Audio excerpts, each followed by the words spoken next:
तो चलिए बढ़ते हैं आज की कहानी की ओर। दोस्तों, एक ट्रक ड्राइवर की जिंदगी कितनी ज़्यादा मुश्किल होती है ये तो वही जान सकता है जिसने अपनी ज़िंदगी में ट्रक ड्राइविंग के दौरान वक्त बिताया हो।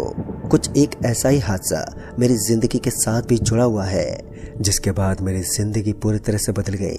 तो आइए जानते मेरी ज़िंदगी में हुए एक ऐसा भयानक किस्सा जिसे सुनकर बड़े बड़े लोगों की रूह कांप जाती है। मैं आपको बता दूं कि उन दोनों में ट्रक ड्राइवर के रूप में तो काम नहीं करता था, लेकिन एक हेल्पर के रूप में ज़रूर काम करता था, जिससे मुझे काफ़ी लंबे सफ़र के दौरान ट्रक ड्राइविंग के साथ निकलना पड़ता था। कभी कभार मैं ट्रक चला लेता था क्योंकि इन दिनों मैं ट्रक चलाना सीख ही रहा था और मेरे उस्ताद भी काफ़ी अच्छे इंसान थे जो मुझे ट्रक चलाने के लिए बिल्कुल भी मना नहीं करते थे।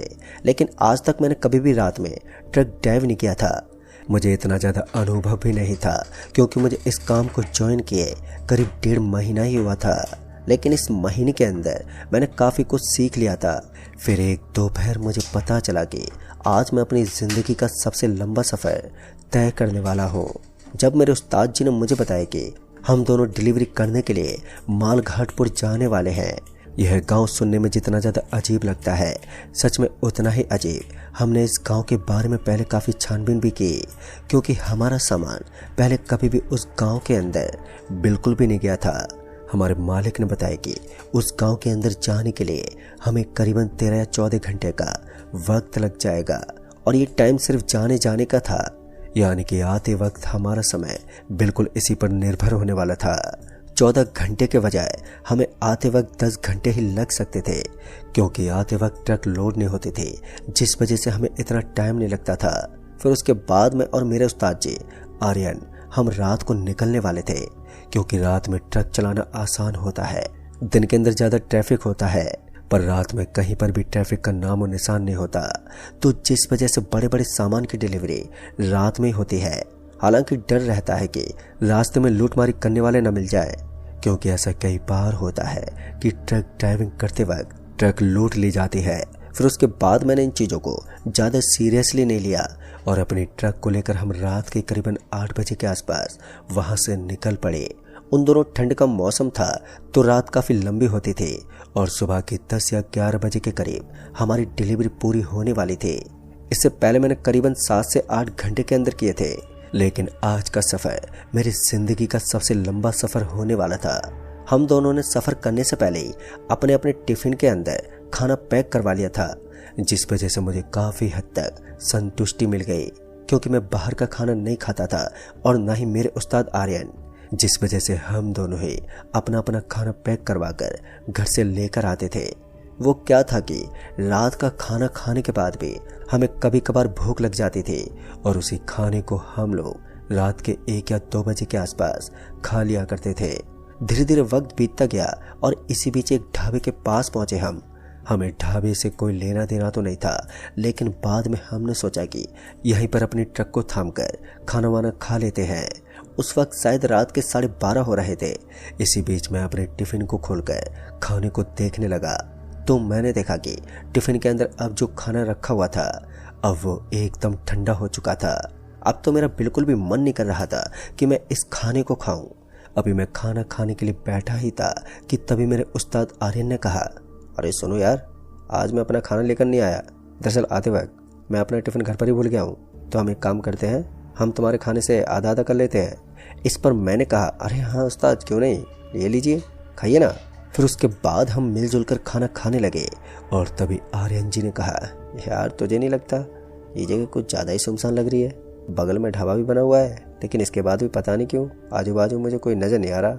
इतना सुनने के बाद मैंने कहा, हाँ लगता तो है उस्ताद, लेकिन हो सकता है अभी रात के 12:30 बज रहे हैं, तो यहाँ पर किसी का ना होना इससे क्या फ़र्क पड़ता है। हम दोनों ने यही सोचकर इस बात को नज़रअंदाज कर दिया और उसके बाद खाना खाने लग गए।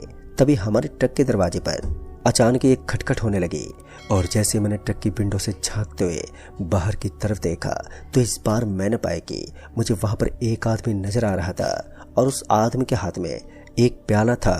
उस आदमी के हाथ में प्याले को देखकर मुझे काफ़ी हद तक हैरानी हो रही थी क्योंकि उस आदमी के कपड़ों को देखकर ऐसा बिल्कुल भी नहीं लग रहा था कि वो कोई भिखारी है। उसके हुलिये से तो ऐसा लग रहा था मानो वो कोई अमीर आदमी है। उसने एक शर्ट पहनी हुई थी और ऊपर एक कोट पहना हुआ था, जिससे ऐसा लग रहा था कि उसने अभी अभी नया शर्ट खरीदा है। तभी मैंने उस आदमी से कहा, अगर तुम मांगने वाले हो तो ये कपड़े कहाँ से खरीदे? इस पर उस आदमी ने कहा, अरे साहब जी, वो तो मैं कल ही इनको शमशान घाट के अंदर से उठा कर लाया था। इतना सुनते ही मेरी तो एकदम से हंसी छूट गई और मैं हंसते हुए बोला, भाई साहब तुम्हारा काम सही है यार, कपड़े भी नहीं खरीदने पड़ते और अच्छे खासे कपड़े फ्री में मिल गए। मैंने अभी इतना कहा ही था कि तभी उस्ताद ने कहा, हर किसी की मजाक नहीं उड़ाना चाहिए, अगर आपको भूख लगी है तो मैं आपको थोड़ा सा खाना दे देता हूँ। इसलिए हम दोनों का ध्यान भटक गया और जब हमने अपने खाने के अंदर से उसे देने के लिए कुछ रोटी और थोड़ी सी उसके ऊपर सब्जी डालकर उसकी तरफ की तो हमने देखा कि वो आदमी एकदम से गायब हो गया। और ऐसा नहीं था कि वो सिर्फ हमारे ट्रक के पास से गायब हुआ था, वहाँ चारों तरफ काफ़ी खाली जगह पड़ी थी, वो हमें कहीं पर भी नजर नहीं आया। इसलिए हमें इतना ज़्यादा हैरान कर दिया था। और उसके बाद मैं और उस्ताद जी ट्रक से नीचे उतरकर इस चीज़ को देखने लगे कि आखिर वो शख्स इतनी ही देर में कहाँ चला गया। लेकिन बहुत ज़्यादा देर तक कोशिश करने के बाद भी हमें वो कहीं भी नहीं दिखा। ये चीज़ हमें इतनी ज़्यादा हैरान कर रही थी कि मैं अपने शब्दों में बयान नहीं कर सकता।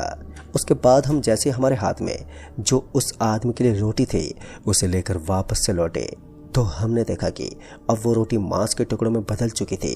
तो हमने तुरंत ही उसे फेंक दिया और उस मांस के टुकड़े को देखते ही हमें उल्टी करने का मन करने लगा। हम दोनों इनसे इतनी ज़्यादा नफरत करते थे कि हमें ये देखना तक पसंद नहीं था। उस्ताद जी ने सारे के सारे टिफ़िन को ही उठाकर बाहर फेंक दिया। उन्हें पता चल गया था कि अभी अभी मुलाकात करने वाली ये चीज़ कोई नॉर्मल चीज़ नहीं है। फिर उसके बाद उन्होंने जल्दी से अपने ट्रक को स्टार्ट किया और तुरंत ही वहां से निकलने लगे। इस बार हमने एक पल का भी समय नहीं गंवाया था और तुरंत ही वहां से निकल गए। ट्रक की स्पीड को इस तरह बढ़ता देख मैंने आखिर में उस्ताद जी से पूछ ही लिया, अरे उस्ताद जी, आप ट्रक को इस तरह से क्यों भगा रहे हो? तो उन्होंने बताया कि हमने अभी अभी जिस चीज़ को देखा है वो कोई नॉर्मल चीज़ नहीं है बल्कि एक आत्मा है। और ये सुनकर तो मेरे रोंगटे खड़े हो गए, लेकिन दूसरे ही पल मैं हंसने लगा और बोला, अरे उस्ताद जी, आप भी कहाँ आज की जनरेशन में इन चीज़ों पर विश्वास करते हैं?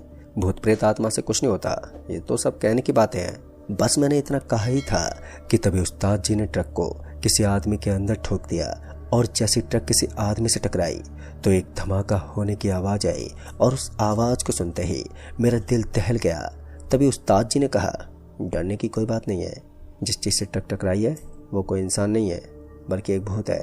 इस पर मैं उस्ताद जी पर गुस्सा हो चुका था और मैं उन पर भड़कते बोला, एक इंसान की ज़िंदगी वहाँ खतरे में है और आप उसे भूत बता रहे हो? अगर आपने ट्रक नहीं रोका तो मैं आपके खिलाफ हो जाऊंगा। कुछ देर तक तो उस्ताद जी ट्रक को रोकने के लिए माने नहीं, लेकिन मेरी जिद्दी के सामने उनकी एक ना चली और उन्हें ना चाहते हुए भी ट्रक को रोकना पड़ा।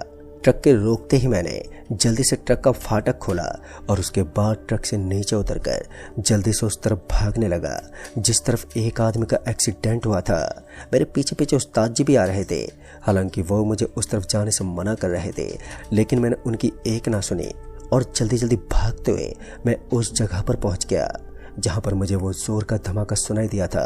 कुछ और कदम आगे पटकने के बाद मुझे सामने की तरफ सफ़ेद सफ़ेद कपड़ों के अंदर कोई सड़क पर पड़ा हुआ नजर आया।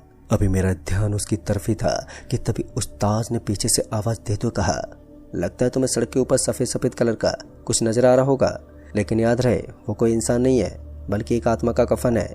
और ये सुनकर मैंने पलटते हुए कहा, आपको तो बस भूत प्रेत और आत्मा ही नजर आती है, इसके अलावा कुछ भी नहीं दिखाई देता, जल्दी से आइए और उसकी मदद कीजिए। और इतना कहने के बाद मैंने जैसे ही पलट कर देखा तो मेरे तो होश उड़ गए, क्योंकि इस बार मैंने देखा कि अब मुझे वहाँ पर कोई भी नज़र नहीं आ रहा था और अब ना ही तो मुझे वो आदमी दिखाई दे रहा था और ना ही कोई और चीज़ थी जो वहाँ पर नज़र आई थी।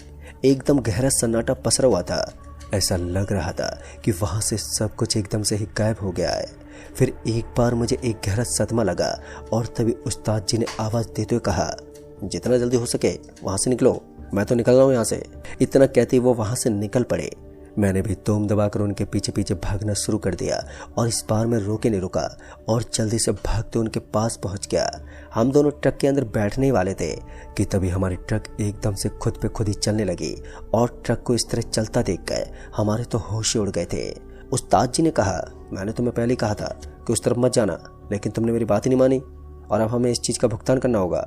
उन्होंने कहा ही था कि तभी पीछे की तरफ से एक ट्रक बहुत ही तेज स्पीड में आई और उसने हमारी ट्रक को एक बेहद ही भयानक टक्कर मार दी। टक्कर इतनी जोर की थी कि हमारी ट्रक एकदम से ही पलटी खा गई। उस वक्त हमारी ट्रक को पलटी खाते हुए देखकर मेरी तो जान सी निकल गई थी। सच कहूं तो उस वक्त मुझे खुद की करतूत के ऊपर रोना आ रहा था, क्योंकि मेरी वजह से हमारी ट्रक का ओवरलोड सामान पूरा का पूरा खंडर के रूप में बदल गया। उसके बाद मेरे उस्ताद जी ने कहा, खतरा अभी टला नहीं है, हमें आगे से करीबन 10 किलोमीटर के रास्ते को पैदल भागकर काटना होगा, और अगर हम ऐसा नहीं कर पाए तो फिर ये ट्रक हमें अपना शिकार बना लेगी। इस बार उस्ताद जी ने मुझे अपने पीछे पीछे भागने का इशारा किया। मैं बिना कुछ सोचे समझे उनके पीछे पीछे भागने लगा। पहले तो वो हाईवे से नीचे उतर गए, क्योंकि वो ट्रक बार बार बेहद स्पीड से सड़क पर दौड़ रहे थे और इसके अलावा ट्रक ने कभी भी सड़क से नीचे का सफर नहीं किया था। इसलिए हमें लग रहा था कि जब तक हम सड़क के ऊपर हैं तब तक खतरा हमारे ऊपर मंडराता रहेगा, और जैसे हम सड़क से नीचे उतर जाएंगे तब जाकर ये ट्रक हमारा पीछा छोड़ने लगेगी। हमने यही सोचकर अपने पैरों को सड़क से नीचे उतार लिया, लेकिन उसके बाद जैसे हम सड़क से नीचे उतरे तो अचानक ही मेरा पैर फिसलने लगा। पर मुझे क्या पता था कि उस तरफ एक खाई बनी हुई है और मेरे साथ साथ मेरे उस्ताद जी भी उस खाई के अंदर गिर पड़े, जिस वजह से हमारे शरीर के अंदर काफ़ी ज़्यादा चोट आ गई। मेरा तो पूरा का पूरा शरीर जख्मी ही हो गया था। उस्ताद जी की भी हालत पतली पड़ने लगी थी और हम दोनों एक ही जगह पर पड़े थे, जिस वजह से एक दूसरे की हालत को साफ साफ देख पा रहे थे। तभी मेरे उस्ताद जी ने कहा, जल्दी उठो, हमें यहाँ से भागना होगा। और यही सोचकर हम दोनों ने फिर से एक बार फिर वहाँ से उठने की कोशिश की, लेकिन इस बार हमारे पैर किसी चीज़ के अंदर जा रहे थे। ऐसा लग रहा था कि नीचे की तरफ कोई गहरा दलदल बना हुआ है। तभी मैंने उस्ताद से कहा, अरे उस्ताद जी, मेरे तो पैर ही नहीं हिल रहे हैं। तो उस्ताद जी ने बताया कि नीचे की तरफ तुम जितने अपने पैरों को उखाड़ने की कोशिश करोगे वो उतने ही अंदर चले जाएंगे। तुम एक काम करो, अपने सर को एकदम सीधा छोड़ दो और साथ ही ढीला छोड़ दो और उसके बाद किनारे तक चले जाओ। वैसे तो वो किनारा ही था, लेकिन वहाँ से थोड़ी दूर आगे मुझे एक लकड़ी नज़र आ रही थी। किसी तरह मैंने उस लकड़ी का सहारा लिया और अपने शरीर को सीधा करके मैं तुरंत ही निकल गया। ऐसा ही उस्ताद जी ने भी किया, वो तुरंत ही निकल गए। और जैसे हम वहाँ से निकले तो इस बार हमने वहाँ पर एक पल के लिए भी ठहरना ठीक नहीं समझा और लगातार भागने लगे। हमें पता था कि अगर हमने अब और कोई गलती करने की कोशिश की तो उसका खामियाजा हमें अपनी ज़िंदगी देकर भुगतना पड़ेगा। इस पर उस्ताद जी लगातार भागते रहे, पर उन्हें क्या पता था कि हम किन रास्तों से गुजर रहे हैं। वो एक अनुभवी ड्राइवर थे और मैं एक नौजवान युवा था, जिस वजह से मैंने गलती करके सब कुछ तहस नहस कर डाला था। अब हम भागते भागते थकने लगे थे, तो ऐसे में हमने सोचा कि हम थोड़ी देर के लिए रुक जाते हैं। ऊपर से इस भयंकर ठंड के अंदर भागना भी मुश्किल लग रहा था। जैसे जैसे हम भाग रहे थे तो वैसे वैसे हमारा शरीर और भी ज़्यादा ठंडा होता जा रहा था। तो इसी पर उस्ताद जी ने कहा, चल अब हम एक काम करते हैं, कुछ देर के लिए एक पेड़ की शाखा के नीचे रुक जाते हैं। कहीं ना कहीं मुझे उस्ताद जी की बात भी ठीक लग रही थी, क्योंकि उस वक्त भागते भागते मैं बहुत ही ज़्यादा थक गया था। इसलिए हमने सोचा कि हम थोड़ी देर के लिए रुक जाते हैं और उसके बाद हम वापस से चले जाएंगे। यही सोचकर मैंने अपने पैरों को उसी पेड़ के नीचे थाम लिया और सांस लेने लगा। मैं तेज तेज सांस ले रहा था तो मुझे उसके अलावा कोई भी आवाज़ सुनाई नहीं दे रही थी। लेकिन तभी हमें ऐसा लगा कि हम जिस पेड़ के नीचे खड़े हैं उस पेड़ के ऊपर से कोई आवाज़ आ रही है। पहले तो हमें लगा कि शायद हवा के सरसराने की आवाज़ होगी, लेकिन इतने में ही काम नहीं बना, क्योंकि उसके बाद इस आवाज़ ने तेजी लेना शुरू कर दिया। फिर ये आवाज़ किसी चीखने और चिल्लाने की आवाज़ में तब्दील हो गई। तभी उस्ताद जी ने कहा, बस 2 किलोमीटर का और एरिया पार करना है, याद रहे 2 किलोमीटर का अंतिम एरिया हमारी ज़िंदगी का सबसे मुश्किल सफ़र होने वाला है, तो इसे बहुत ही ध्यान से पूरा करना होगा। और अगर हम इस 2 किलोमीटर के एरिया को पार नहीं कर पाए तो फिर हमारी ज़िंदगी आज ही ख़त्म हो जाएगी। मैं पहले से ही काफ़ी ज़्यादा डरा हुआ था और उस्ताद जी की बातों ने मुझे और भी डरने पर मजबूर कर दिया। मैंने उस्ताद जी से कहा, उस्ताद जी चिंता मत कीजिए, हम बहुत ही जल्दी यहाँ से जिंदा बचकर निकल जाएंगे। दूसरी तरफ मैं उस्ताद जी को मोटिवेशन देने की कोशिश कर रहा था तो वो मुझे सिर्फ डराने की कोशिश कर रहे थे। हम दोनों की जान हलक में थी। हम दोनों तो धूम दबाकर वहाँ से भागते रहे, लेकिन हमारे लिए इतनी जल्दी भाग पाना भी बिल्कुल आसान नहीं हो रहा था। कुछ देर के बाद हम दोनों एक ऐसी जगह पर पहुंच गए जहां चारों तरफ चार दीवारी बनी हुई थी, लेकिन हम अभी अभी तो खुले में भाग रहे थे, फिर इतनी जल्दी किसी चार दीवारी के अंदर हम कैसे आ गए। इसी बात ने हम दोनों को एकदम से हैरान कर दिया था। हमने अपने आजू बाजू में देखा तो हमने पाया कि वहां पर ऐसा कोई भी दिखाई नहीं दे रहा था जो खाली पड़ा हो।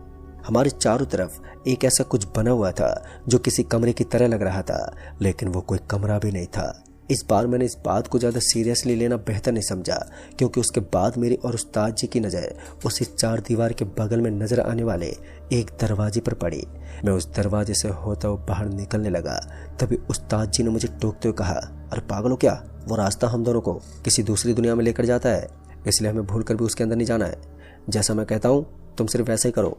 उसके बाद उस्ताद जी ने जल्दी जल्दी भागना शुरू कर दिया और इस बार उन्होंने उस चार दीवार को कुछ भी नहीं समझा और वो दीवार से टकरा गए। तभी मैंने देखा कि जैसे वो दीवार से टकराए तो उनका शरीर उस दीवार के आर पार हो गया, यानी कि ये सिर्फ एक माया की दीवार थी। असल में ऐसा कुछ था ही नहीं, बल्कि एक माया थी, और यही सोचकर मैंने भी वहीं से लंबी दौड़ लगा दी। अब हम दोनों ने पूरी तरीके से अपने आप को तो बचा लिया था, लेकिन हम समझ नहीं पा रहे थे कि अब आगे हमारे साथ क्या होने वाला है, क्योंकि हम उस दीवार से बाहर निकल गए जो वास्तव में कोई चार दीवारें नहीं थी, बल्कि माया के द्वारा बनाया गया एक हॉल था। दोस्तों, फिर जैसे हम दोनों वहां से थोड़ा आगे पहुंचे तो हमने देखा कि हमें वहां पर कुछ लंबे लंबे और घने पेड़ नजर आ रहे थे। हमें उन पेड़ों से कोई डर नहीं था, लेकिन जैसे हमारी नजर उन पेड़ों के ऊपर बैठे हुए अजीब से जानवरों पर पड़ी तो मैं हक्का बक्का रह गया। तभी मैंने देखा कि वो हमें काफी हद तक डरा रहे थे। एक पल के लिए मैं उन्हें देखता ही रह गया।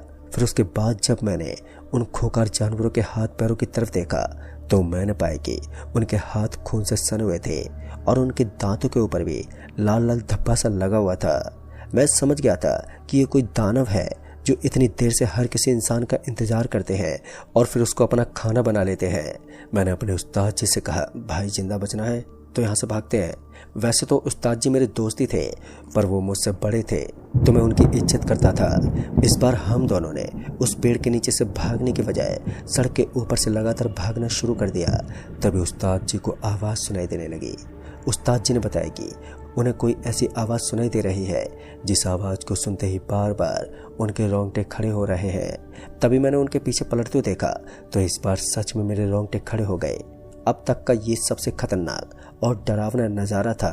दरअसल इस बार मैंने देखा कि जो ट्रक हमारी ट्रक को टक्कर मारकर कुछ देर पहले आकर रुके थे, इस बार उसके अंदर हमें कटे फटे लोग नजर आ रहे थे जिनकी स्थिति बड़ी ही खराब थी और वो दिखने में किसी भूत प्रेत की तरह दिख रहे थे। उनका शरीर पूरा खून से सना हुआ था और वो किसी भूखे आदमी की तरह ट्रक के अंदर बैठकर जोरों शोरों से शोर मचा रहे थे। मैं समझ गया था जब हमने उन्हें अपनी ओर आता हुआ देखा तो उसके बाद हमने भी अपनी गति में और भी बढ़ोतरी कर दी। फिर उसके बाद हमें कुछ दूर आगे पीपल का एक घना पेड़ नजर आने लगा और उस पीपल के पेड़ को देखकर ऐसा लग रहा था कि यहाँ पूजा की जाती है। उसके बाद किसी तरफ भागते भागते हम दोनों उस पीपल के पेड़ के नीचे पहुंच गए। तभी हमने देखा कि सच में वहां पर अगरबत्ती का एक पैकेट रखा गया था और दिया जलाने का सामान भी था। मैं समझ गया था कि इस पीपल के नीचे किसी भगवान की मूर्ति को पूजा जाता है, इसलिए मैं उस मूर्ति के सामने हाथ जोड़कर बैठ गया और उसके बाद काफ़ी देर तक मैं और उस्ताद जी उसी पीपल के पेड़ के नीचे बैठे रहे। जब तक सुबह नहीं हुई तब तक हम वहाँ से हिले नहीं और सुबह होते ही हम वहाँ से निकल गए। उस दिन तो हमारी जान बच गई, लेकिन दोस्तों आज भी हम इस घटना को याद करके काफ़ी ज़्यादा डर जाते हैं। फिर उसके बाद हम अपने मालिक के पास पहुँचे और मालिक के पास पहुंचकर हमने मालिक को सारी बात बताई तो हमारी बातों को सुनकर मालिक ने मुझे काफ़ी ज़्यादा डांट लगाई, लेकिन उस वक्त मालिक ने खुद की गलती को स्वीकार करते हुए कहा कि मैंने ही गलती कर दी थी जो तुम्हें ड्राइवर के साथ भेज दिया, क्योंकि आज तक तुमने ऐसा कोई सफ़र नहीं किया है तो ऐसी गलती होना लाजमी था। खैर कोई बात नहीं, ऐसे हादसे होते ही रहते हैं। और फिर इतना कहने के बाद उन्होंने मुझे दूसरे काम पर ध्यान देने को कहा। सच में हमारा मालिक काफ़ी ज़्यादा दिलदार था, जिसने मुझे ना तो काम से निकाला और ना ही मेरी तनख्वाह काटी, जिससे मुझे काफ़ी अच्छा फील हुआ। दोस्तों मैं आपको बता दूं कि आज भी मैं उसी काम में लगा रहता हूं और अब भी मुझे एक अच्छी खासी रकम मिलती है, लेकिन मैं उस रास्ते पर दोबारा कभी नहीं गया। तो दोस्तों इस कहानी में बस इतना ही। कहानी आपको पसंद आई हो तो वीडियो को लाइक शेयर जरूर कर दें और साथ ही हमें नीचे कमेंट बॉक्स में जरूर बताएं ऐसी एक और नई कहानी के साथ। तब तक के लिए बाय एंड टेक केयर।